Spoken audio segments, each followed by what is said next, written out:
Hei, salutare și bine v-am găsit la un nou episod din Street Beat Comedy. În acest episod o avem pe Costina ca invitat special.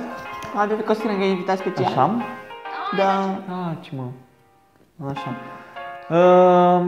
Păi, în subiectul din acest episod, sau nu este un subiect să spun așa, o să avem 5 subiecte diferite în care eu cu fratele meu Geamul Malefic o să luăm ba provocări, ba adevăr, adică din acele 5 subiecte o să răspundem sau o să luăm provocări. Ce mai are Costina acolo în telefon? Amestecătură. Păi, să începem. Primul subiect, provocări. Te provoc să-mi dai un pupic. Pe bunii? Da! O provocare pentru tine, te provoc să bagi capul în WC și eu să trag apa. Ești bulangioaică, lui ai dat pupic și mie? Soarta! Treci la WC. Care a fost ultimul la voi? Chiar trebuie să fac asta?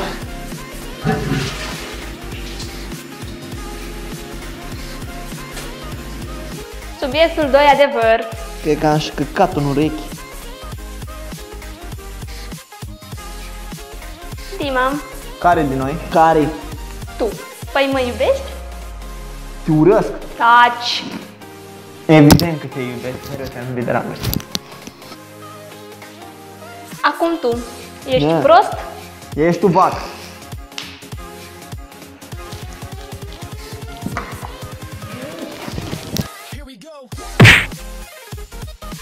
Ce dracu? Bă, nu-i dacă să...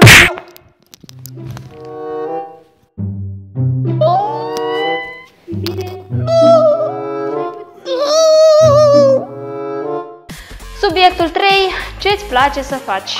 Să-mi amintești ce sunt Q&A? Așa, păi, ce îmi place mie să fac? Îmi plac filmele, adică îmi place să mă uit la filme horror, să joc fotbal, să fac vlog,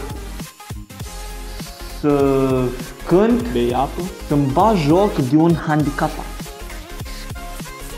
Ești tu prost? E ce-ți place să faci? Să-mi bag joc de tine, să o înjur pe asta. Nu acum, după vlog. Și... ce mai place?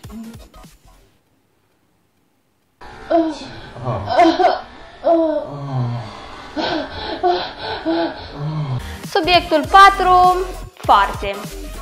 Ce farse v-ați face? Păi...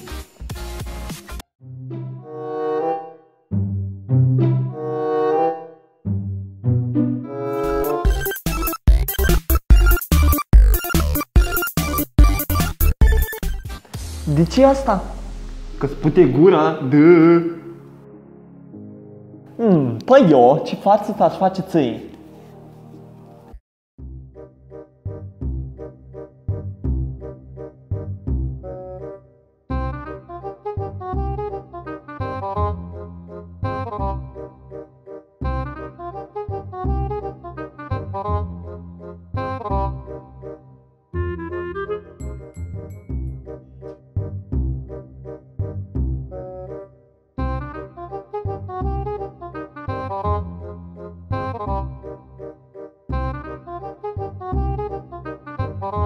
Niciodată. Ce vorbești tu?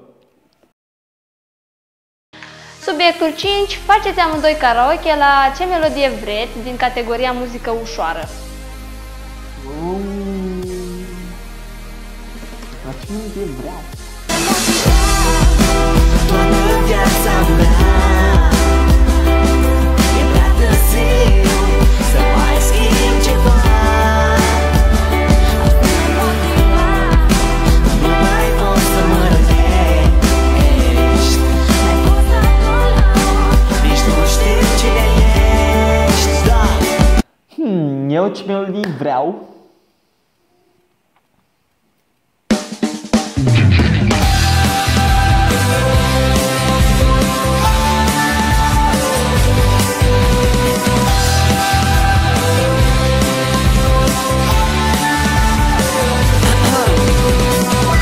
Era miercuri spre joi, joi, joi, joi.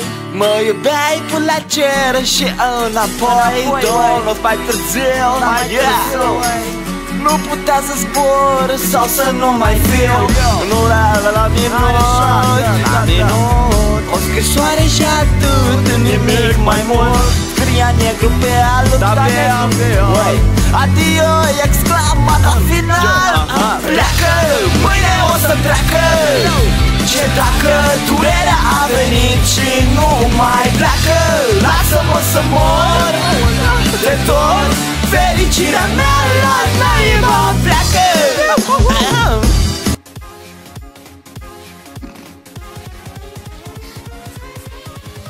Să ai succes cu asta. Mai mare cum ai avut tu. Vă mulțumim că v-ați uitat și la acest episod. Nu uitați de like, share, subscribe. Și nu uitați, dacă vreți să facem un anumit episod pe un anumit subiect, puteți să lăsați un comentariu pe YouTube sau pe Facebook. Noi o să le vedem și o să facem ceva. Păi, eu am fost Dima, ăla a fost Dima handicapat, așa, șef, așa.